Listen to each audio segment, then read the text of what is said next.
자, 오늘 하나님 말씀은 고린도전서 12장 4절부터 11절.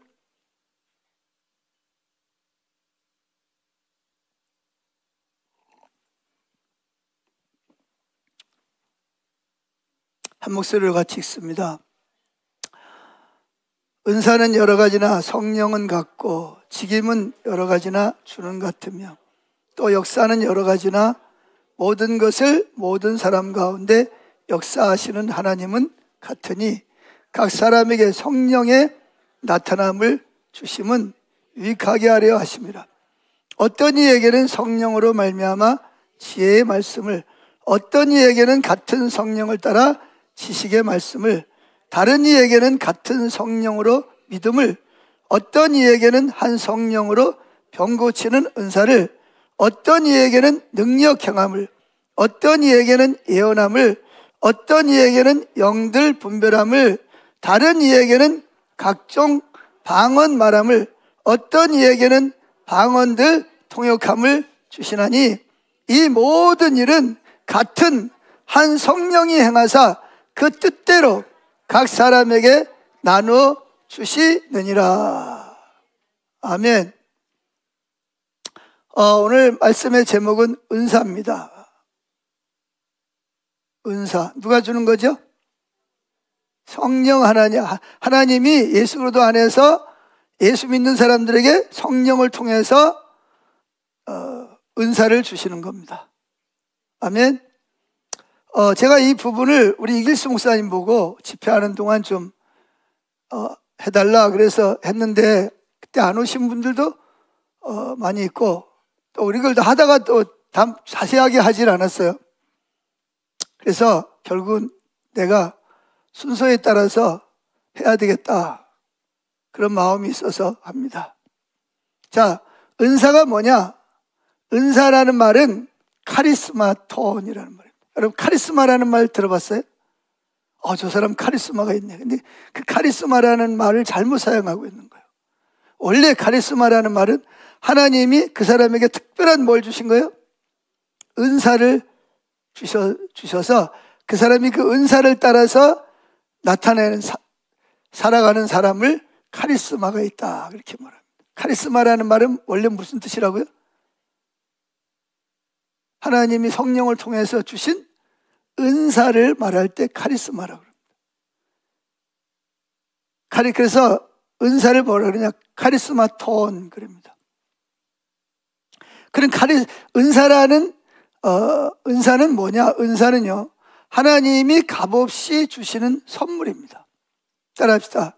은사란 하나님이 그리스도 안에서 성령을 통해서 값없이 주시는 선물이다. 선물입니다. 선물. 내가 노력해서 이렇게 대가로 받는 게 아니고 하나님 주시는 선물입니다. 아멘. 그럼 은사는 누가 받느냐? 누가 받죠? 은사는 어떤 선하고 특별한 사람만 받는 것이 아니라 오히려 모든 그리스도인에게 하나님이 성령님을 통해서 성령의 은사를 나타내십니다. 아멘. 그러니까 여러분 은사는 어떤 특정한 사람, 어떤 선한 사람에게만 나타나는 게 아니에요. 예수 믿는 모든 사람에게 하나님이 성령을 통해서 뭐 하시는 거다? 선물로 주시는 것이다. 그러니까 선물로 받았기 때문에 뭐 할 게 없어요. 자랑할 것이 없어요. 그건 선물이기 때문에. 아멘. 그래서 오늘 고린도전서 12장 4절에 보면 은사는 카리스마 톤 여러 가지나, 은사는 여러 가지예요, 한 가지예요? 여러 가지예요. 은사는 뭐 방언도 있고 예언도 있고 통역함도 있고 믿음의 은사도 있고 예언의 은사도 있고 지식의 은사도 있고 하여튼 이 고린도전서 12장에만 보면 9가지가 나오고 또 로마서 12장에 보면 가르치는 은사, 섬기는 은사, 국률의 은사 하여튼 뭐 또 여러 가지로 또 많이 나옵니다. 근데 오늘하고 다음 주까지는 고린도전서 12장에 나오는 은사에 대해서 살펴보고 그 다음에 로마서 12장에 나오는 은사를 살펴보려고 합니다. 자, 근데 오늘 여기 보니까 12절에 보니까 은사는 여러 가지나 성령은 같고, 이 말은 은사는 여러 가지 나타나는 결국은 누가 주는 거다? 성령이 주는 거야. 직임은 여러 가지나 주는 같으며 또 역사는 여러 가지나 모든 것을 사람 가운데서 역사하시는 하나님은 같으니. 그러니까 성령님은 하나님입니까? 다른 겁니까? 하나님이죠. 성부 하나님, 성자 하나님, 성령 하나님이죠. 성령님도 동일하신 뭐다? 하나님이십니다. 그래서 성령님도 천지 만물을 창조하실 때 뭐 했어요? 수면에 운행하셨다 하신 줄로 믿습니다. 아멘. 그래서 우리는 성령님이 없이는 복음을 전할 수도 없고 예수님이 누군지 깨달을 수도 없고 예수를 믿고 구원받을 수도 없어요. 그리고 성령님이 없이는 교회가 존재할 수가 없어요. 그래서 F.F. 브루스라는 미국의 저명한 조직 신학자는 이렇게 말합니다. 예수님이 오셨다가 승천하시고 나서 다시 재림하실 때까지는 무슨 시대다? 성령님의 시대다, 이렇게 말하고 있습니다. 물론 성령님은 창세부터 역사하셨고 구약에도 역사하셨고 특별히 예수님을 통해서 역사하셨고 사도들을 통해서 역사하셨고 지금도 역사하고 계시는 분이신 줄로 믿습니다. 아멘. 자, 이제 예수님이 사역을 할 때도 예수님이 그 40일 동안 한적한 광야에 가서 금식을 하시고 그리고 뭐 했죠? 마귀로부터 3가지 시험을 받습니다. 아멘. 시험을 받고 시험을 이기고 그 다음에 뭐 하죠? 와서 세례 요한에게 세례를 받고 요단강에 세례를 받고 올라오실새 뭐가 임했죠? 성령이 비둘기같이 임했습니다. 물론 예수님은 성령으로 마리아에게 잉태하셨고 성령으로 태어나셨습니다. 아멘. 그런데 특별히 성령은 2가지가 있어요. 내적으로 성령님이 내 안에 내주하셔서 말씀을 들을 때 깨닫게 하시고 죄를 회개하고 예수님의 복음을 받아들이고 주님의 사랑을 느끼고 주님을 사랑하기 위한 내적인 성령의 역사와 또 한 가지는 뭐예요? 능력으로 임하는 외적인 역사가 있어요. 그래서 여기서 예수님에게 비둘기같이 임한 성령이 임하면서 그때부터 예수님이 뭘 하시죠? 회개하라 천국이 가까웠느니라 외치기 시작을 합니다.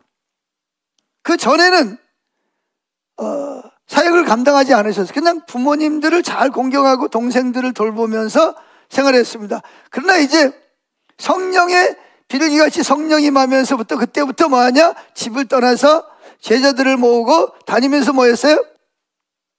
성령의 능력으로 말씀을 전하시고 성령의 능력으로 귀신을 쫓아내고 안진뱅이를 일으키고 중병자를 고치고 죽은 자를 살리고. 아멘. 그래서 예수님은 성령의 능력을 따라서 하나님이 예수님에게 맡겨주신 사역을 감당하신 줄로 믿습니다. 아멘. 그러니까 그래서 예수님께서는 마지막 제자들에게 하늘로 승천하시기 전에 특별히 마지막으로 유언처럼 부탁하신 말씀이 뭔지 아세요? 너희는 기다려라. 뭘 위해서 기다려라? 약속한 성령으로 세례를 받을 때까지 이 예루살렘을 떠나서 사역하러 가지 말고, 사역하러 가봤자 뭐하니까? 실패할 것 뻔하니까. 가지 말고 뭐 해라? 기다려라. 뭐 할 때까지? 성령이 약속한 성령으로 너희가 세례를 받을 때까지 기다려라. 세례 요한도 그랬잖아요. 나는 물로 세례를 주거니와 내 뒤에 나보다 능력이 많으신 이가 오는데 그는 뭘로? 불과 성령으로 세례를 주시리라. 그게 뭐냐? 불은 뭐냐? 불은 능력을 말하는 거예요. 불은 능력. 아멘. 그리고 뭐예요? 성령은, 거기서 말하는 성령은 내적인 성령과 외적인 능력으로 임하는 성령을 말하는 거예요. 그래서 이들이 뭐 했죠? 오순절날 예수님이 승천할 때 감람산에서 승천할 때 500여 명이 예수님이 하늘로 구름을 타고 올라가시는 것을 다 눈으로 똑똑히 보고 거기다 있었어요. 아멘. 그런데 예수님의 말씀을 믿고 다른 모든 일을 제쳐놓고 마가의 다락방에 모여서 기도하다가 열흘째 되는 날, 오순절날 뭐가 임하죠? 성령이, 약속한 성령이, 그들이 막 바람 소리가 슉 하고 막 나고, 그러면서 막 귀가 들리면서 막 하늘에서 시뻘건 불덩이 같은 큰 덩어리가 하나가 쫙 내려오더니 불이 어떻게 돼? 그 덩어리가 쫙 나누어지면서, 예를 들면 여기 임하면 여러분 머리에 어떻게 성령이 각각 임하여 여러분 속으로 들어가신 거예요. 그랬더니 거기 모인 사람들이 어떻게 지금 모여가지고 예수님 말씀을, 성령의 불을 받기 위해서, 성령세를 받기 위해서 기다리고 있었지만 또 한편으로는 왜 모여있는 거예요? 지금 무서운 거예요. 두려운 거예요. 예수님을 잡아간 로마 병정들과 대제사장들과 바리새인들이 지금 눈에 별을 켜고 제자들을 찾아다니고 있다. 그래서 안으로 문을 걸어 잠그고 지금 숨어서 지금 기도하고 있는 거예요. 그런데 갑자기 성령이 임하니까 어떻게 돼요? 두려움이 뭘로 바뀌었어요? 기쁨으로 바뀌고 환희로 바뀐 거예요. 두려움이 사라졌어요. 그래가지고 어떻게 문을 안으로 걸어 잠그고 있던 사람들이 문을 박차고 나가서 방언으로 뭐하기 시작? 하나님을 높이고 하나님을 찬양하기 시작을 하는 거예요. 그런데 그때 마침 오순절, 이 절기를 지키기 위해서 세계 여러 나라에서 순례자들이 예루살렘 성전에 모였다가 갑자기 막 이상한 자기 나라 말이 막 들리는 거예요. 내가 예를 들어서 로마에서 왔다. 근데 여기는 지금 유대 나라잖아요.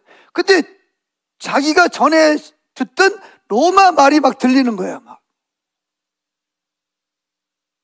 갈라디아 사람은 갈라디아 말이 들리고, 영어를 하는 사람은 영어로 들리고, 러시아 사람은 러시아어로 들리고, 일본 사람은 일본 말로 들리고. 이게 웬일이냐 도대체. 그래가지고 사람들이 막 몰려드는 거예요. 이게 무슨 일이냐, 어떻게. 그래 몰려가서 보니까 평소에 예수님을 따라다니던 제자들입니다. 근데 예수님 제자들은 한 명만 빼놓고는 대부분이 어떤 사람들이에요? 여러분, 히브리 글자를 보면 굉장히 어렵게 생겼습니다.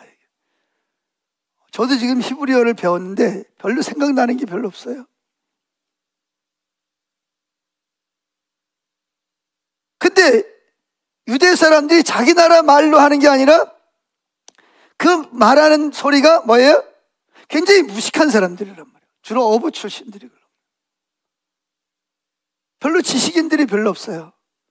그래가지고 그러잖아요. 나중에 그들을 붙잡았던 그 유대 공회 의원들이, 저들이 무식한 저들이 어떻게 저렇게 말을 할 수가 있냐, 지식적으로 지혜롭게 말을 할 수 있어요. 깜짝 놀랍니다. 뭐가 임하니까? 성령이 임하니까 미련한 사람이 뭐가 되는 거예요? 지혜로운 사람이 되는 거예요. 무식한 사람이 지식이 있는 사람이 되는 거예요. 그래가지고 막 설교를, 베드로가 막 이러고 설교를 하는데 거기에 약 15개 나라에서 온 순례자들이 베드로는 무슨 말로 설교를 하냐? 아마 틀림없이 유대 말로, 헬라 말로 설교를 했을 거예요. 아람어로 설교를 했거나. 근데 들리는 말은 무슨 말로 들려요? 자기 나라 말로 들리기 시작을 하는 거예요. 이게 누구 역사예요? 이게 성령의 역사는 거예요. 이게 성령은요, 사람을 완전히 뒤집어 놓습니다. 변화시킵니다. 그러니까 거기 사람이 깜짝 놀란 거예요. 도대체 저 무식한 사람들이 어떻게 우리나라 말을 배운 적도 없는데 우리나라 말, 옆에서 당신네 말만 하는 게 아니라 내가 살고 있는 나라 말도 저 사람이 하고 있다고. 예루살렘이 막 뒤집어져 버린 거예요. 그래가지고 그날 회개하고 베드로의 설교를, 베드로 설교가 다 들리는 거야. 무슨 내용인지. 그래서 예수를 믿은 사람이 몇 명? 3,000명이 그날 회개하고 예수를 믿은 거예요. 할렐루야. 이게 무슨 역사냐? 성령의 역사를 하니까 이 무식한, 여러분, 이 우리나라 역사에 보면 무디라는 사람이 있습니다. 무디는요, 집안이 너무 가난해가 초등학교 4학년 다니다가 결국은 먹고 살기 위해서 일을 해야 되기 때문에 학교를 포기했어요. 초등학교 4학년. 그래가지고 무디가 이렇게 설교를 하면 때때로 문법이 안 맞아가지고 듣는 사람들을 힘들게 하는 경우도 있었습니다. 저도 무식하지만 참 이 무디는 더 무식했던 것 같아요. 그런데 여러분 아세요? 그가 나가서 설교를 하면 어린아이들이 막 그냥 줄줄이 오고요. 심지어 대학교에 가서 설교를 하면 대학 교수들이 앞에 나와가지고 무릎을 꿇고 손을 들고 회개하면서 기도하는, 회개하는 놀라운 역사가 일어나는 거예요. 근데 이 베드로와 같은 죄들이 또 그랬다는 거죠. 자, 이렇게 정말 어떻게 보면 그저 바닷가에서 뭐나 할 사람 평생 대대로 고기나 잡아서 겨우 먹거나 아니면 조금 넉넉하게 살아야 될 제자들이 주님의 제자가 돼서 온 세계를 다니면서 놀라운 역사를 나타내는 사람, 세계적인 사람입니다. 그래서 여러분, 이 요한계시록에 보면은요, 이 천국에 가면 몇 사람 이름이 나오죠? 12명의 사도들의 이름이 나옵니다. 새겨져 있어요. 아, 그때 거기 내 이름이 좀, 내가 좀 그때 거기 있어야 되는데. 뭐가 임하니까? 성령이 충만하게 임하면 놀라운 역사가 일어나는 거예요. 할렐루야. 자, 그러면 근데 이제 문제가 있습니다. 성령님은 그러면 제자들은 한 번 성령이 충만하게 임했는데 끝이에요? 아니면 계속 성령이 임했어요? 계속 성령이 충만하게 임합니다. 아멘. 성령님은 한 번 임하는 게, 우리는요, 여러분 중에 그런 이야기 있잖아요. 내가 말이야, 옛날에 말이야, 뭐 기도했더니 말이야, 하늘이 열리고 그거 다 무슨 얘기요? 옛날 얘기요. 오늘은, 그땐 그건 어제의 기름 부음이고, 오늘은 오늘의 성령의 충만함이 필요해. 오늘은 어제와 환경이 또 달라. 만나는 사람이 달라. 그러면 거기에 따른 또 뭐가 필요해요? 성령의 충만함이, 은사가 나타나야 되는 거예요. 내일은 또 뭐예요? 내일에 필요한 또 성령의 기름. 그래서 어노인팅이라는 책이 있습니다. 거기 보면 어제의 기름 부음, 오늘의 기름 부음 받은 사람, 내일의 기름 부음 받은 사람이 있다는 것을 거기에서 그분이 말하고 있는 걸 볼 수가 있습니다. 그래서 예수님도 그래서 그 성령의 충만을 받기 위해서 수시로 뭐 했어요? 누가복음에 보면 철야기도 합니다. 12명의 제자를 누구를 뽑아야 될지 모르잖아요. 아버지가 알려주셔야 되잖아요. 아멘. 예수님이라고 자기 마음대로 하는 게 아니에요. 근데 아버지가 예수님에게 알려주시는, 누굴 통해서 알려주시죠? 성령님을 통해서 알려주시는. 그러니까 산에 가가지고 기도하나, 밤새도록 기도, 하나님 12명의 제자를 주셨는데 누구를 뽑아야 됩니까? 밤새도록 기도하고 나와서 이제 성령으로 하나님의 뜻을 알게 되고, 그리고 나서 그 다음날 뭐 하죠? 수많은 예수님을 따라다니는 사람들 중에서 12명을 뽑아서 뭘로 삼아요? 사도를. 사도라는 말은 무슨 뜻이냐? 보냄을 받았다는 뜻입니다. 따라합시다. 사도란 보냄을 받았다. 뭐 하기 위해서 보냄을 받은 거예요? 예수님을 전하기 위해서 보냄을 받은 사람들을 사도라고 말하는 겁니다. 아멘. 자, 그래서 이제 그들에게는 또 뭐가 필요해요? 그래서 성령이 충만함이 필요한 거예요. 할렐루야. 그래서 그들에게는 성령이, 오순절에 성령이 충만했지만 또 그때 따라서 만나는 사람이 다르고 사역이 다르고 지역이 달라. 그러니까 그때마다 뭐가 필요해? 성령의 충만함이 필요한 거예요. 그래서 어디를 보냐? 사도행전 4장 31절에 보면 또 기도합시다. 잠깐 읽어봅시다. 빌기를 다하며, 기도하기를 다하며 모인 것이 뭐하더니 막 지진이 일어난 것처럼 막 기도했더니 막 진동이 일어나.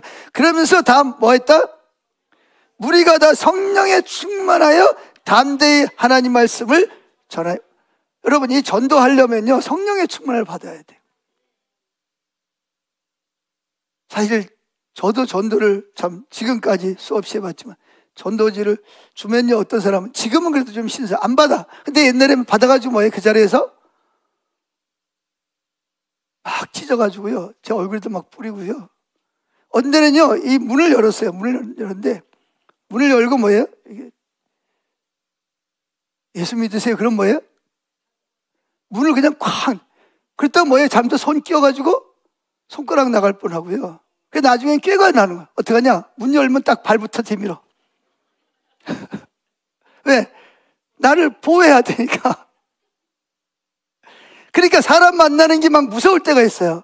전도를 해야 돼요. 그때는 뭐 저희 어머니, 저희 집사람, 저 셋이서 애들은 집에 있고 집집마다 다니면서 다세대밖에 없었어요.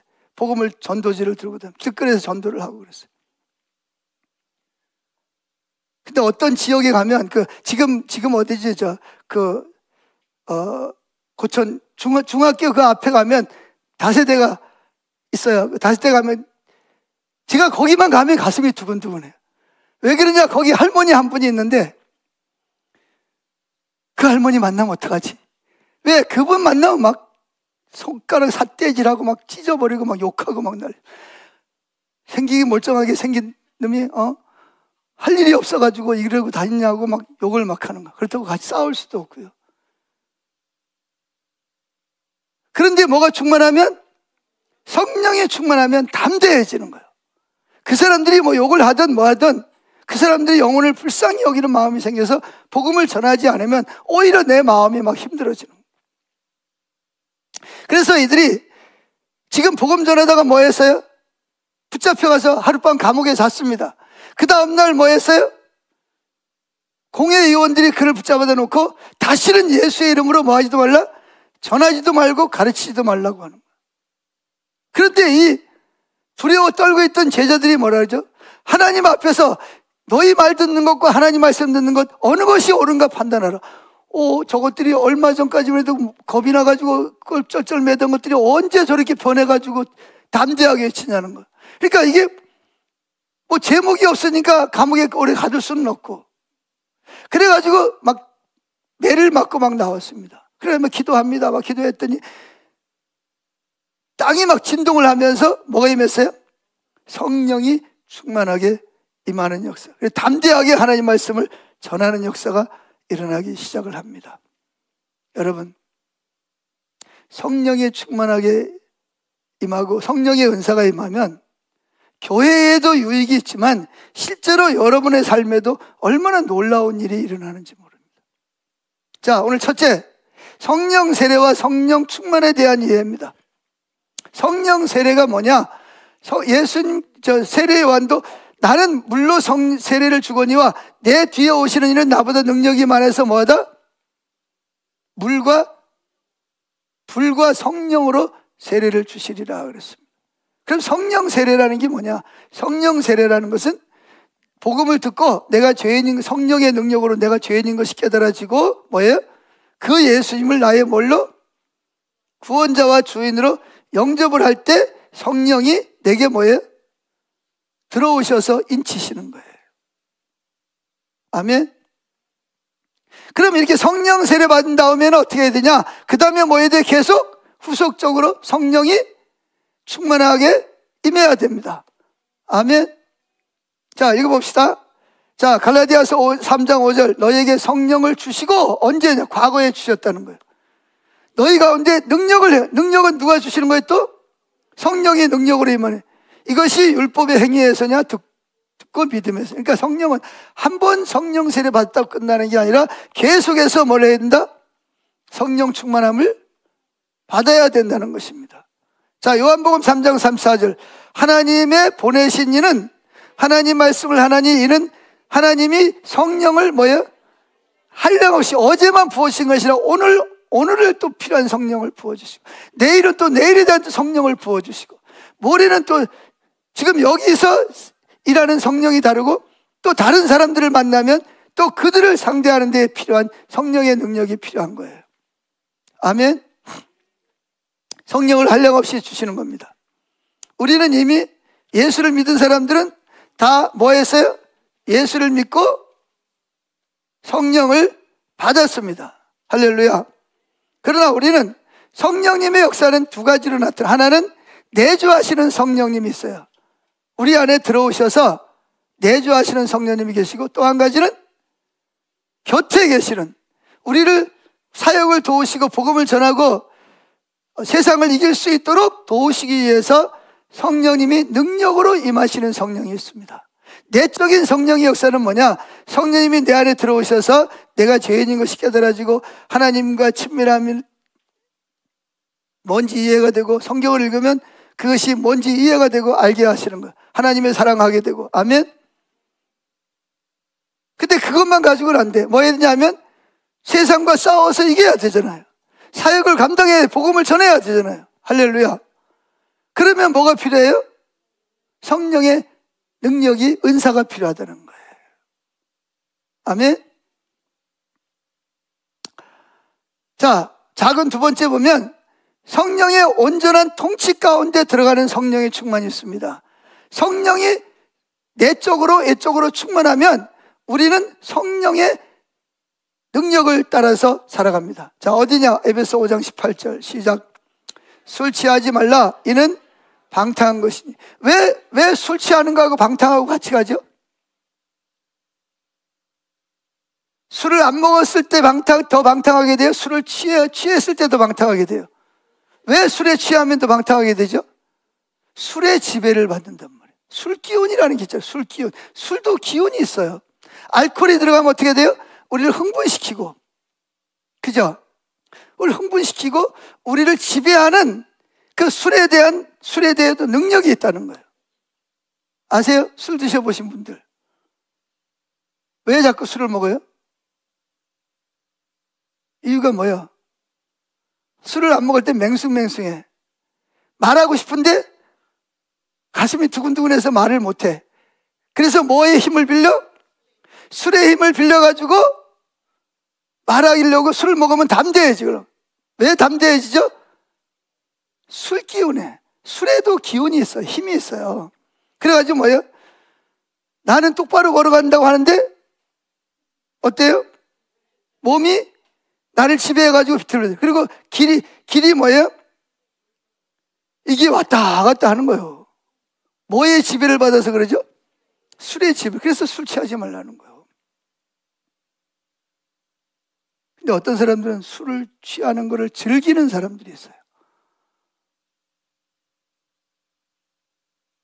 여러분, 그거 잘못된 거예요. 술 깨면 어떻게 돼요? 후회만 남지. 내가 왜 그랬나?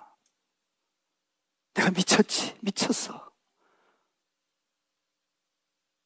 온전한 정신일 때는 안 그런데 이게 술 들어가면 이게 술 기운에 술의 지배를 받는단 말이에요. 그러지 말고 오직 온리 누구의? 성령의 충만함을 받아, 성령의 충만을 받은 성령의 지배를 받으라는 거예요. 성령의 통치 아래 들어가라는 거예요. 그러려면 우리는 잘 들어갑니까? 안 들어갑니까? 근데 성령이 나를 통치하시면 마음의 첫째 뭐냐? 기뻐요.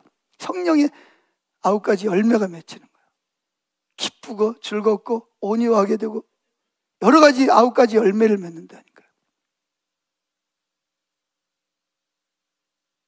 귀신을 이기게 되고 유혹을 이기게 되고 원수를 사랑하게 되고 용서하게 되고, 이게 다 뭘로부터 오는 거죠? 우리 자원이 아니라 성령의 충만함을 받게 돼 성령의 통치 아래서 성령이 술 기운 듯이 성령의 기운이 내 육체와 눈과 뇌와 모든 생각과 지혜와 지식과 경험을 다 성령이 통치하시는 거예요. 아멘.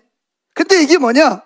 2가지 있습니다. 여기서 말하는 성령의 충만을 받으라, 이 말은 첫째 현재형입니다. 걔 현재형이라는 게 뭐죠? 지금이 현재지, 그죠? 근데 1시간 후에 현재가 되려면 어떻게 해야 돼요? 또 여전히 그때가 현재가 돼야 돼. 할렐루야. 그러니까 계속해서 뭐를 받으라? 성령의 충만을 받아야 된다는 거예요. 이게 하나님의 뜻이에요. 2 번째, 명령형입니다. 받아도 되고 안 받아도 되는 게 아니라 성령의 충만함을 받으라, 명령형입니다. 그러니까 현재형이면서 명령형이라는 거예요. 그러니까 성령 충만을 받아야 돼, 안 받아야 돼? 받아요. 근데 안 받으면 문제가 있어요. 안 받으면 누가 충만해져요? 우리 누구에겐가 충만함을 받아야 돼. 죄의 충만함을 받든지 성령의 충만을 받든지 우리는 누군가로부터 충만함을 받아야 돼. 그렇게 되도록 만들어요. 원래 하나님은 인간을 만들 때부터 누구의 지배 아래 살도록, 성령의 지배 아래 살도록 하나님이 그렇게 인간을 만드신 거예요. 그래서 성령의 뭘 하라? 충만함을 받으라. 명령형입니다. 자, 계속 읽읍시다. 술 취하지 말라. 이는 망탕한 것이니, 그러니까 술의 지배를 받지 말라는 거예요. 지배를 받지 않으려면 뭘 해야 된다? 성령의 충만을 받으라. 19절. 성령의 충만을 받게 되면 시와 찬미와 신령한 노래들로 서로 화답하며 너희 마음으로 주께 노래하며 찬송하며 범사의 주 예수 그리스도의 이름으로 항상 아버지 하나님께 감사하고 그리스도를 경외함으로 피차 복종하라. 그러려면 뭐 해야 돼? 성령의 충만함을 받아야 됩니다. 여러분, 시와 찬미와 신령한 노래들로 서로 하다 예배 가운데도 여러분 이거 아세요? 똑같은 찬양 사역자가 찬양을 하는데 어떤 찬양을 부를 때는 성령이 임재가 강한데, 똑같은 찬양 사역자가 찬양을 하는데 어떤 찬양은 전혀 임재가 없는 찬양이 있어요. 이런 거 여러분 경험하세요? 어떤 찬양을 할 때는 막 하나님 막 기름 부으심이 막 있어요. 똑같은 찬양 사역자가 하는데. 그 왜 그러냐? 저는 이렇게 생각을 해요. 찬양 사역자가 선곡을 할 때 성령님의 민감함을 따라서 하나님이 오늘 무슨 찬양을 받으기를 원하시는지를 민감하게 선곡을 하지 않았기 때문에 어떤 찬양은 성령님에 민감해서 선곡을 했고 어떤 찬양은 성령님과 상관없이 자기가 보기에 좋은 찬양을 하기 때문에 어떤 찬양을 부를 때는 성령이 강력하게 임재하는데 어떤 찬양을 부를 때는 냉랭해. 똑같이 하나님을 찬양하는 거예요.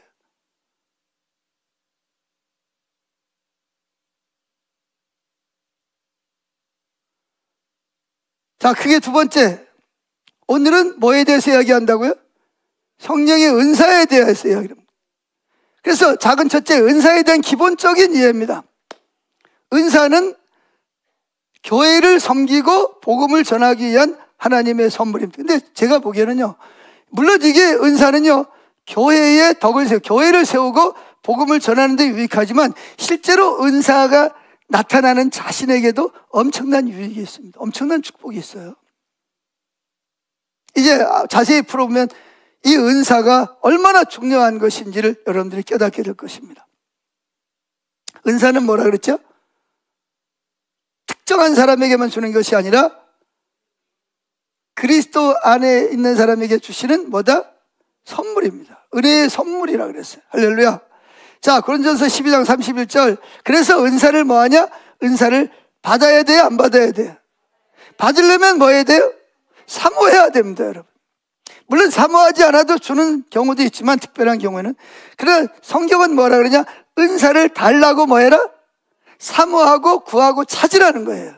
따라합시다. 은사를 받기 위해서 사모하고 찾고 구해야 된다. 할렐루야. 이게 주님 성경이 말해요. 자, 고린도전서 12장 31절 시작. 너희는 더욱 큰 은사를 사모하라. 내가 또한 제일 좋은 길을 너에게 보이리라. 14장 1절. 사랑을 따라 구하라. 신령한 것을 사모. 신령한 게 뭐예요? 은사를 사모하되 특별히 예언을 하려고 하라. 왜 예언을 하라고 그러는 거죠? 예언이 방언하는 것보다 교회에 뭐예요? 더 유익을 주기 때문에 그렇대요. 지금 방언과 그 예언에 대해서 말하면서 설명하는 거예요. 여기 크다는 말은 무슨 뭐 방언의 은사는 뭐 작고 예언의 은사는 크고 그런 걸 말하는 거예요. 그게 아니라 어떤 은사가 더 교회에 유익을 주냐 그걸 말하는 거예요. 아멘. 은사는 다 성령으로부터 오는 거예요.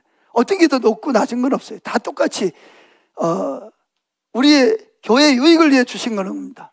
아멘. 그래서 여기 보면 계속 사모하라 사모하라 이렇게 말하고 12절 봅시다. 그러면 너희도 신령한 것을 사모하는 자인즉 교회의 덕을 세우기 위하여 풍성하기를 원해라. 왜? 이 은사는 왜 주신 거예요? 대부분이 교회를 뭐하게? 세우기 위해.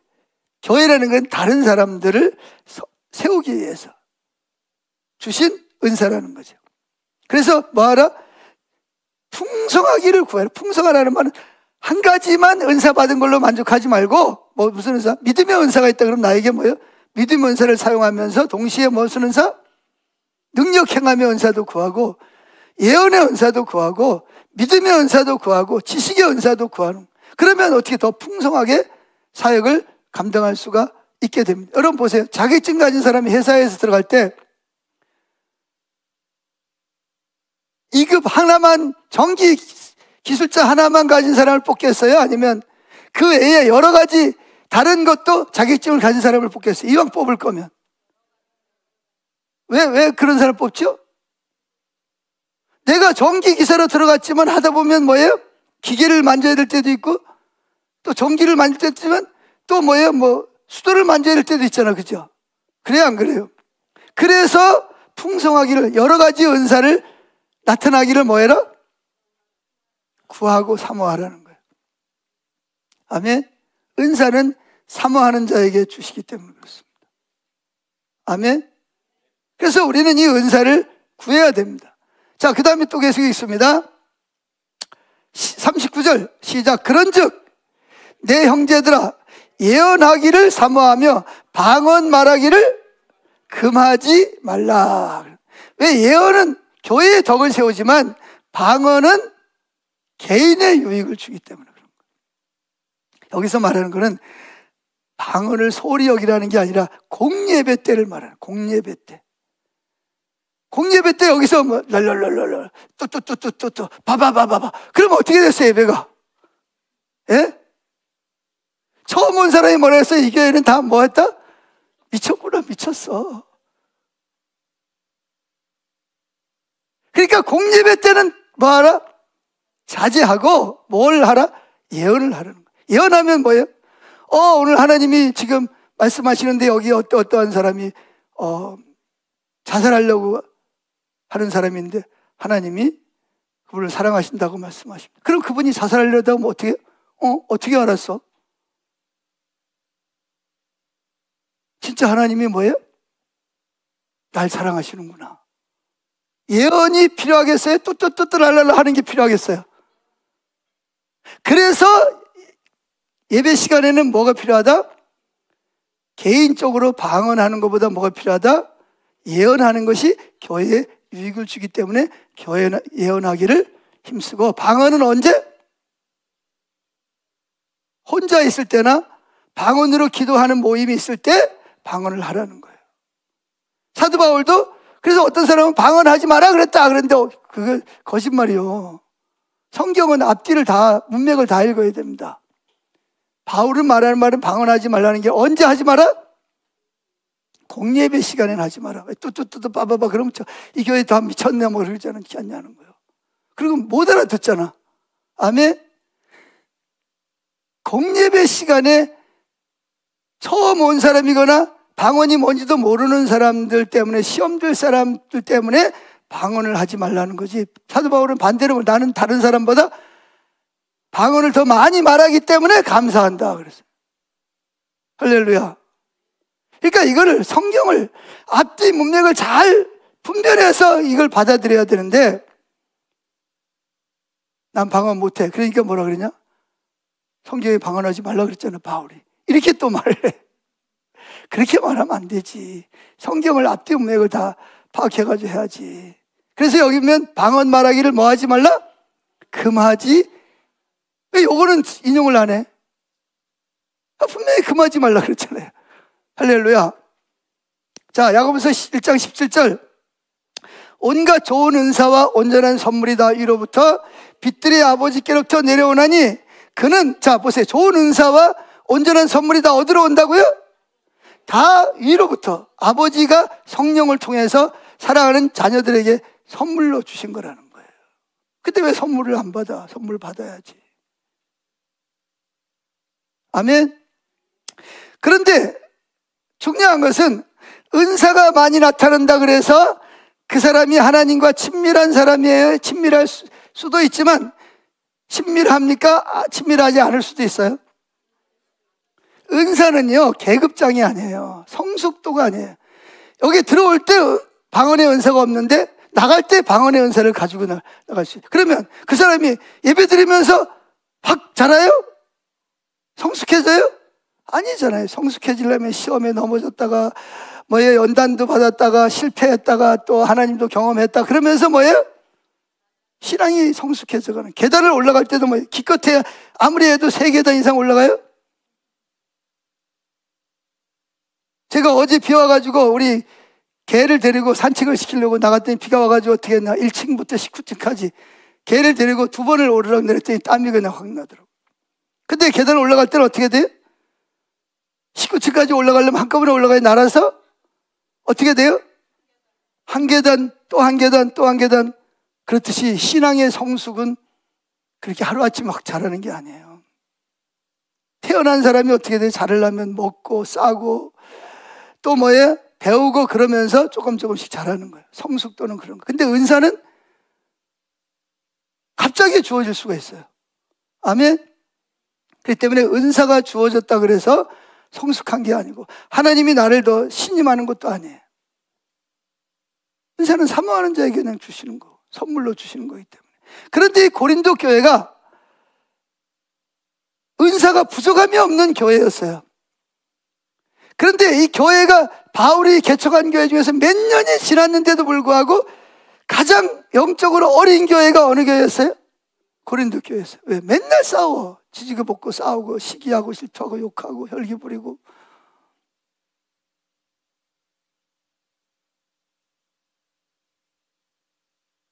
그래서 은사가 나타나니까 자기들은 굉장히 성숙해졌다고 생각하는데 바울은 뭐라 그러냐? 너희들은 너무 어려서 내가 딱딱한 음식을 먹이지 못하겠다. 그래서 맨날 죽만 먹이는 거야. 바울이 답답해. 내가 너희들을 이거를 죽을 먹인 지가 언젠데 여적지 죽만 먹냐. 딱딱한 걸 주면 씹지를 못해. 소화를 못 시켜. 이건 씹는다는 건 진짜 음식이 아니라 말씀을 주면 그 말씀이 조금만 어려운 말씀을 하면 뭐예요? 뭔 얘기인지 모르겠어. 이런다는 거예요. 다 졸고 그런다는 거예요. 그런데 뭐는 많이 나타나? 은사는 부족함이 없이 나타나는 거야. 그러니까 또 은사 가지고 서로 욕하고 네가 높네 내가 높네 그러면서 막 서로 막 싸움박질들하고 난리가 나는 거예요. 자, 어디 보냐? 고린도전서 1장 17절 시작. 자, 1장 7절 너희가, 그리고 고린도 교회가 모든 은사에 뭐가 없이? 부족함이 없이, 그렇게 부족함이 없이 나타나는 거예요. 뭐 예언의 은사, 능력의 은사, 병 고치는 은사. 그러니까 은사가 나타나니까 자기들이 특별한 사람인 줄 아는 거예요. 그리고 다른 사람하고 비교를 하면서 다른 사람들의 은사를 무시하고 깔보고 그러다 보니까 서로 경쟁하고 그렇게 나타나는 거예요. 작은 두 번째, 성령의 은사는 누가 주시는 거다? 같은 성령이 각기 다른 은사들을 주시는 거다. 주권이다. 그 다음에 세 번째, 은사는 뭐 해야 된다? 사모해야 된다. 할렐루야. 그 다음에 은사는 부르심에 후회하심이 없다. 은사가 나타난다고 해서 인격이 성숙해지는 건 아닙니다. 인격은 아주 어린데도 불구하고 은사는 여러 가지로 나타나. 근데 본인은 은사가 나타나기 때문에 본인이 특별하다고 하나님 자기를 신임한다고 생각하고 자기는 영적으로 성숙한 것처럼 생각하는데 그거는 잘못된 것이다. 자, 다섯 번째, 작은 은사를 소유의 개념이냐 나타남의 개념이냐? 뭐가 맞죠? 소유의 개념이라는 게 뭐냐? 자, 여기 지금 제가 자동차 키와 또 뭐야, 여기 교회 키를 가지고 있습니다. 이건 누구 거예요? 내 거예요. 그죠? 내가 소유하고 있는, 항상 주머니에다 넣고 다녀.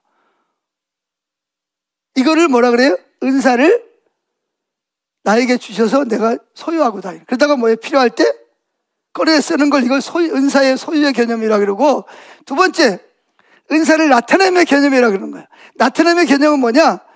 내가 이걸 가지고 있는 게 아니라 주님이 가지고 있다가 내가 자동차를 운전해 필요할 때 나에게 뭘 주시는 거예요?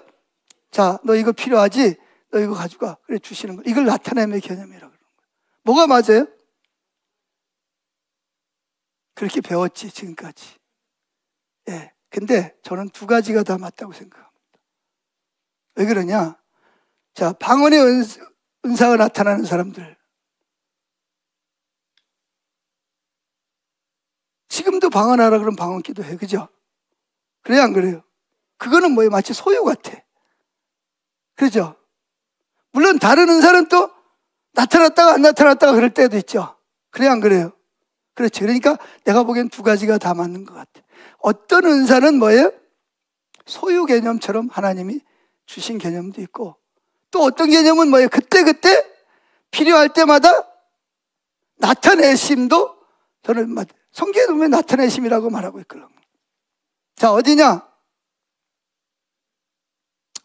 고린도전서 14장 26절 시작.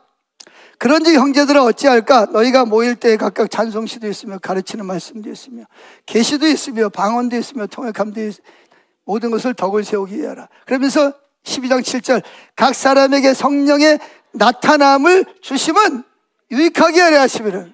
성령이 전혀 그런 은사가 없었는데 지금 그 은사가 필요해. 그럴 때 주님이 뭘 주지 않으면, 은사를 주지 않으면 이 문제를 해결할 수가 없어. 그럴 때 성령님이 뭐예요? 은사로 나타나시는 거예요. 아멘. 그러면 은사의 목적, 작은 6번째. 자, 은사의 목적이 뭐라고요? 유익하게 하게 해주시는. 은사의 목적은 교회의 덕을 세우고 또 뭐예요? 서로 봉사하고 또 뭐예요? 복음을 전하는 데 필요합니다. 우리가 근데 은사를 사용하다 보면 교회에만 덕을 끼치는 게 아니고 또 뭐예요? 다른 사람에게만 덕을 끼치는 자기 자신에게도 엄청난 유익을 가져올 때가 많습니다. 그건 여러분들 앞으로 이제 보세요. 그럼 은사를 어떻게 사용해야 되냐? 은사를 사용하는 자의 자세는 선한 청지기 같이 해야 돼. 청지기는 재물을 관리하는, 주인의 재산을 관리하는 사람. 근데 그 재산이 내 거요? 아니면 주인 거요? 근데 마치 누구 것처럼 관리해? 내 것처럼 소중하게 잘 관리를 하는. 마찬가지. 은사는 내가 노력해서 받은 건 아니지만 하나님이 주신 선물을 청지기처럼, 이건 하나님이 원하는 뜻에 따라서 은사를 어떻게 해야 돼? 잘 사용해야 될 줄로 믿습니다.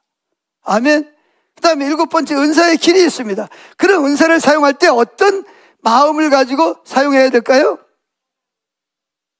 사랑의 길을 따라서 은사를 사용해야 됩니다. 아멘.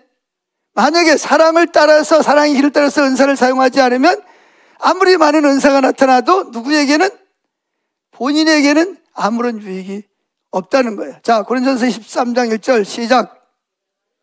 내가 사람의 방언과 천사의 말을 할지라도 사랑이 없으면 소리나는 구리와 울리는 꽹과리가 되고, 내가 예언하는, 자 보세요, 방언을 하는데 두 가지 방언이 있어요. 사람의 방언이 있고 누구의 방언? 천사의 방언이 있어요. 방언이라는 말은 우리나라 말이 아닌 다른 나라 말을 하는 걸 방언이라고 그러는 거예요.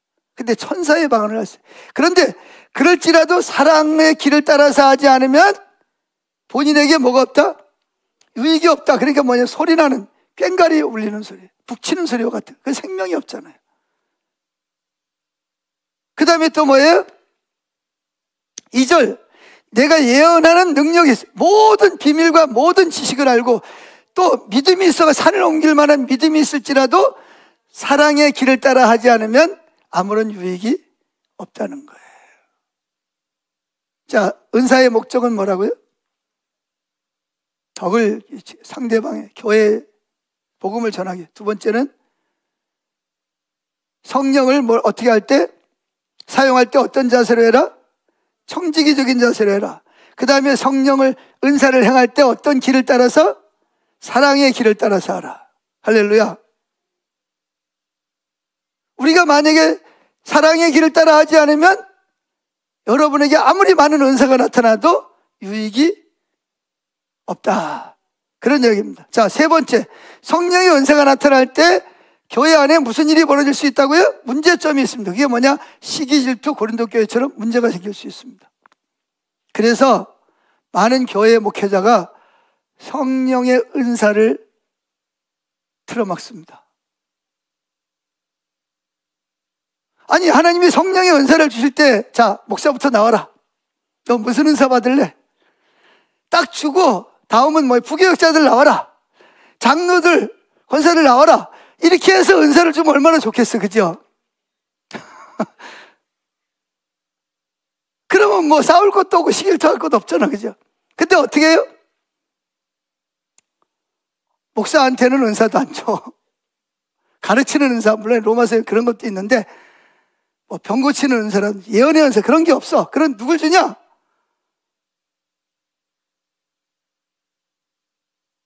교회 나온 지 얼마 안 되는 사람에게 그런 은사를 주는 거예요.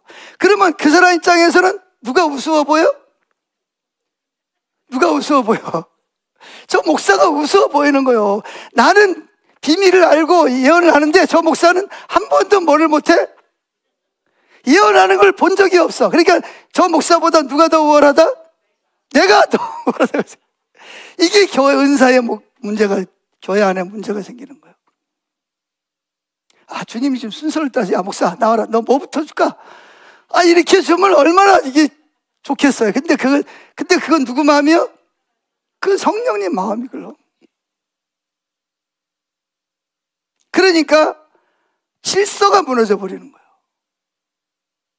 은사가 많이 나타나다 보면 나한테는 은사가 나타나는데 저 장로님한테는 은사가 없어. 에이, 저 장로님 저 가짜야, 가짜. 심지어 그런 말까지 한단 말이에요. 그래서 장로님 입장에서는 나도 해. 그렇게 딱 나타내면 좋은데 없어. 그러니까 어떻게 하자는 거예요. 그러니까 이게 교회가 뭐가 한다? 이게 은사의 목적, 은사의 자세, 은사의 길을 모르는 사람들이 은사가 나타나면 교회가 시끄러워지는 거예요. 골치 아파지는 거예요. 저질났다고 막 그냥 목회자의 실수도 안 들어. 왜? 뭐라 그러면 목사님 예언해요? 모르잖아요. 난 알아요. 그 목사도 할 말도 없어.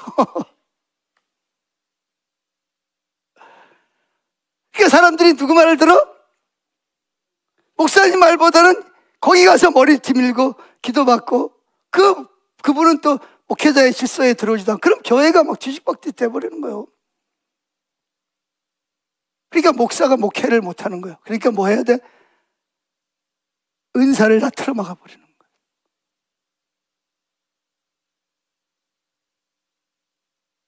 다른 교회 가가지고 은사 받아오면 뭐라 그래? 쉿, 조용하라고. 우리 교회는 그런 거 안 한다고. 새벽 예배 때 방언하잖아요. 와가지고 툭툭 치면서 조용히 하라고. 왜 그러냐? 이게 은사가 나타나면 좋은 점도 있는데 교회가 나부터 좀 이 은사가 막 부어지고 그래야 되는데 나는 은사가 없는데, 그러니까 이게 교회가 막 시끄러워지는 거예요. 골치 아픈 거예요. 자기네끼리도 막 보이지 않는 막 포를 쏘아대고 막 옆에 앉으면 툭툭 치고 옆으로 가라 그러고, 이게 골치 아파지는 거예요. 그래서 은사가 나타나면 자기도 모르게 뭐냐면 마음이 높아져. 교만해져. 본인은 그러지 말아야지 그러는데 뭐예요? 자기도 모르게 자부심과 우월의식을 간다면 심각한 거거든요. 그래서 자기를 세우려고 그래. 자기 사람들 앞에 드러내려고 그러고 다른 사람을 조종하려고 그러고. 그러니까 이게 목회자가 교회를 하는데 이게 골치 아픈 거야. 이게 질서도 무너져 버리고. 그러니까 목회자가 그런 일이 있으면 소방서가 돼가지고 다 성령의 불을 다 꺼버리는 거예요. 우리 교회는 그런 거 안 한다. 근데 그거는 뭐예요? 하나님 뜻이 아니잖아요. 하나님 뜻은 뭐예요? 은사를 사모하라 그랬고, 은사가 뭐예요? 은사는 뭐냐면 연장과 같은 거예요. 연장. 예를 들면 머리를 깎아야 되는데 기계가 없으면 뭘로 깎아요? 가 있는 연장 아니요? 집을 지려고 땅을 파야 되는데 뭘로 파? 손으로 파? 어떤 사람은 그러니까 뭐 가지고 꽃게 가지고 삽 가지고 와서 파잖아요. 하루 종일 파도 요만큼밖에 못 봐. 바위 나오면 또 움직이지도 못하고. 그런데 뭐가 와요? 드르릉 하고 뭐가 와요? 포크레인이 와가지고 퍽 파버리면.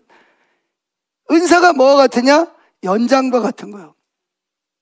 지난번에 여기 우리 저 송장로님이 우리 성교원을 이렇게 짓는데 오셔가지고 했는데, 그분이 자꾸 무슨 말을 하더라고요. 근데 무슨 말을 하는지 잘 몰라가지고 무슨 얘기세요? 그랬더니 아, 목사님, 내가 연장을 저 지방에다 놓고 와가지고, 지방에 있으면 저 연장을 가져왔으면 이거 금방 하는 건데, 연장을 안 가져와가지고, 이게 시간이 많이 걸린다는 거예요. 지금 있는 연장 가지고는, 연장 가지고 하긴 하는데, 이 연장 말고 더 위에 있는 좋은 연장을 가져왔으면, 이게 뭐죠? 하루 할 거를 몇 시간이면 하는데, 이 연장을 안 가져와가지고 힘들다고 계속 그런 말씀을 하시는 거예요. 그게 뭐냐? 그러니까 은사도 한 가지 은사를 받은 사람보다는 뭐예요? 두 가지, 세 가지, 여러 가지 은사를 받은 사람이 더 뭐한다? 더 똑같은 일을 할 때 효율적이고 효과적으로 뭐한다? 사역을 감당할 수가 있기 때문이라는 거예요. 아멘?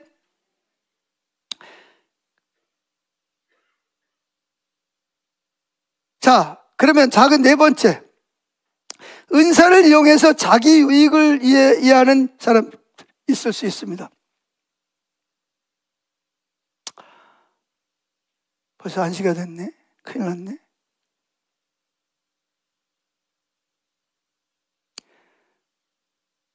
자, 이런 일이 있어요. 여기 나이 드신 분들은 아시죠? 현신의 권사님이라고 아세요?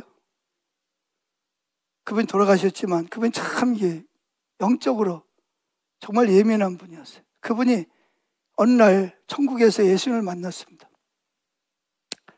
근데 자기가 보기에 한국에서 유명한 목사님들 이름을 생명책에서 찾아봤대요.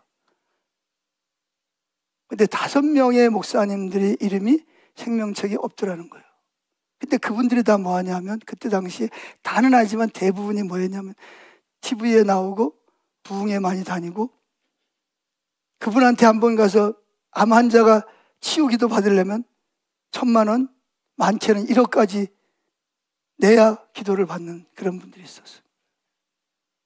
근데 현신의 권사님이 보니까 이름이 없더라는 거예요. 그래서 물어봤대요. 예수님이 우리 하나님이 이렇게 귀하게 쓰시는 목사님들 왜 이름이 생명책이 없습니까? 그랬더니 뭐라 그러냐면 예수님이 현신의 권사님 너 가서 그들을 찾아가서 내가 전하는 말을 해라. 네가 천국에 가서 보니까 생명책 이름이 없다고 말하면서 너희들이 너희 유익을 위해서 내가 준 은사를 사용하지 말라고 해라. 그 회개하고 돌이켜라 그래라. 이해하시겠어요? 그래가지고 이분이 와가지고 5개의 목사님을 찾아갔어요. 전화 걸고 찾아가서 아무도 없는데 개별적으로 만나가지고 내가 예수님 만나 이렇게. 근데 그 5명 중에서 4분은 자기를 잘못을 인정을 하고 회개를 했어요. 돌이켰어요. 근데 한 분은 막 화를 내면서 말도 안 되는 소리 하지 말라고. 왜 내 이름이 생명책에 없냐고. 막 소리 지르고 막 권세를 막 내쫓았어요. 근데 안타깝게도 그 목사님이 얼마 안 있어서 갑자기 돌아가셨습니다. 그게 뭐 내가 알기로는 그분이 설교 시간에 그 권사님 이야기하면서 자기가 생명책에 이름이 없다는 걸 자기가 직접 한 목사님들도 있어요. 저 그거 들어봤어요. 그 목사님이 4분은 그때 자기 자신들의 잘못을 뭐하고 인정하고 회개하고 그때부터 은사를 자기 유익을 위해서 쓰지 않고. 근데 여러분 은사를 사용하면 자연스럽게 자기에게 유익이 오게 돼 있어요.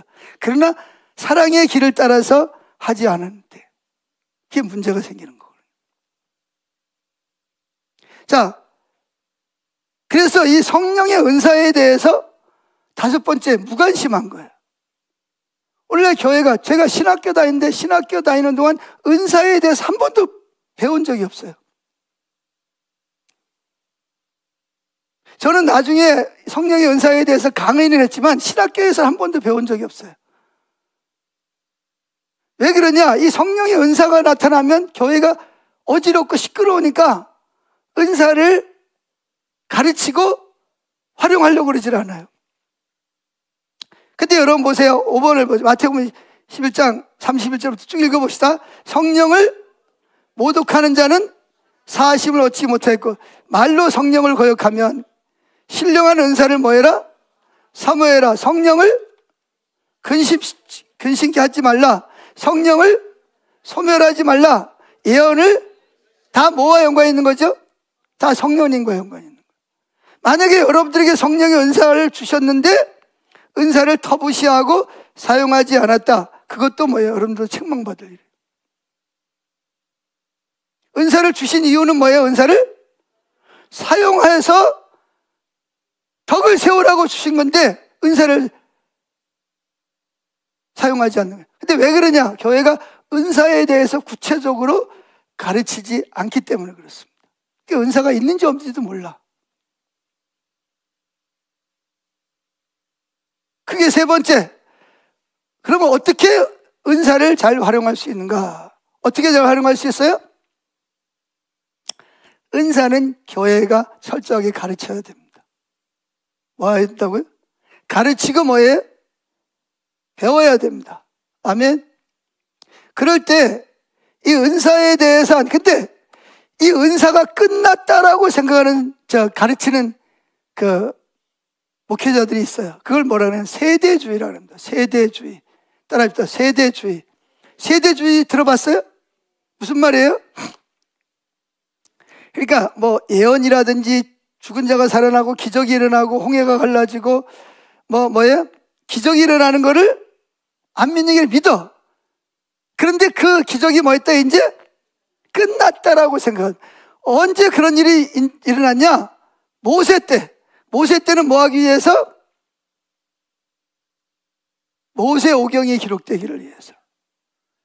또 여호수아 때도 그런 기적이 일어난 걸 인정을 하고. 또 뭐예요? 선지자 때도 엘리야라든지 엘리사 때 그런 일이 일어난 걸, 왜? 선지서가 기록되기 위해서. 그 다음에 뭐예요? 예수님 시대에도 그런 일, 왜? 예수님 사역을 감당해야 되니까. 그 다음에 사도시대, 예수님 제자 시대의 초대교회도 그런 일이 일어났다. 근데 왜 지금은 끝났다라고 생각하냐? 지금은 신약 성경이 뭐였기 때문에 완성되었기 때문에, 이 신약 성경이 기록되길 동안에는 은사가 필요했지만 지금은 뭐가 필요하지 않다? 신구약 성경이 완성되어졌기 때문에 신구약 성경만 가지고도 충분히 예수를 믿고 구원을 받고 신앙생활을 할 수 있기 때문에 뭐가 필요 없다? 은사가 필요 없다. 그래서 은사가 끝났다라고 말하는 겁니다. 그들 나름대로 성경 구절을 대지만 말도 안 되는 소리를 하는 거예요. 성경은 오히려 은사를 뭐 해라? 사모하라고. 은사를 사용하라고. 아멘. 은사를 받고 사용하라고 말하고 있습니다. 심지어 성령을 소멸하지 말라고. 성령이 주신 은사를 소멸하지 말라는 거예요. 그런데 오늘날 교회 안에 있는 대부분의 많은 사람들이 자기에게 이미 은사가 주어졌음에도 불구하고 자기가 은사를 받았다는 걸 잘 모르는 사람이 있을 수 있어요. 그래서 9가지 은사에 대해서 이제 살펴볼 겁니다. 특별히 고린도전서 12장에 있는 은사를 살펴보고 그 다음에 로마서 12장에도 보면 또 다른 은사들이 또 나옵니다. 그래서 이 두 군데에서 나오는 은사를 보고 나에게 하나님이 어떤 은사를 주셨는지, 또 나에게 내가 어떤 은사를 필요로 해서 이 일을 감당하기 위해서 은사를 받아야 되는지를, 또 은사를 받은 사람은 어떻게 목적을 가지고 어떤 자세를 가지고 어떤 길을 따라서 은사를 사용해야 되는지를 배워야 되는 거예요. 그럴 때 교회 여러분들의 삶이 뭐에 더 풍성해지는 거예요. 가정에서도 그렇고 직장에서도 그렇고 교회에서도 그렇고. 여러분, 이 성경에 나오는 사람들을 보면은요, 이 은사들이 직장에서, 가정에서, 사업장에서 놀랍게 나타났어요. 아멘. 그래서 베드로가 만약에 자기 말로 복음을 전했더라면 예수 믿었을까요? 안 믿었을까요? 유대인들이 에이 베드로 무슨 얘기 하는 거야? 무슨 얘기 하는지도 모르겠어. 그랬을 거예요. 근데 성령이 충만해서 가르치는 은사가 나타나고 성령의 능력의 은사가 나타나고, 그러니까 막 듣는 사람들이 막 눈이 막 뚱글뚱글 해가지고 막 그냥 말씀 듣다가 막 성령이 임하고 막 병이 났고 막 기적이 막 일어나니까 그날 3,000명이, 어떤 데는 5,000명이 회개하고 돌아온 역사가 일어나는. 그뿐만 아니라 여러분들이 은사를 가지고 직장에서, 회사에서 어떤 결정을 할 때, 어떤 문제가 생겨, 도저히 이 문제 너무 어려워, 이거 어떻게 될지 모르겠어. 그럴 때 뭐예요? 은사가 부어진 사람은 은사를 가지고 그 문제를 오히려 역전시키고 승리하는 역사가 나타나는 거예요. 이 은사가 얼마나 필요한지. 연장과 같다니까요. 우리는 매 순간마다 결정을 해야 되고 무슨 일을 해야 되잖아요. 근데 우리 자원 가지고 하는 게 아니라 누구의 자원으로? 하나님의 성령의 은사를 가지고 할 때 놀라운 역사가 일어나는 줄로 믿습니다. 솔로몬도 지혜가 있으니까 뭐 왕이 돼가지고 지혜의 왕이 되잖아요. 나라에서 이기를 만날 때, 재판을 할 때, 상담을 할 때, 복음을 전할 때 이 은사가 부어지는 사람과 그렇지 않은 사람과의 차이에서 엄청난 차이점이 나타나기 때문인 줄로 믿습니다. 자, 오늘은 시간이 됐기 때문에 여기까지 하고 나머지는 나중에 더 살펴보도록 하겠습니다. 아멘.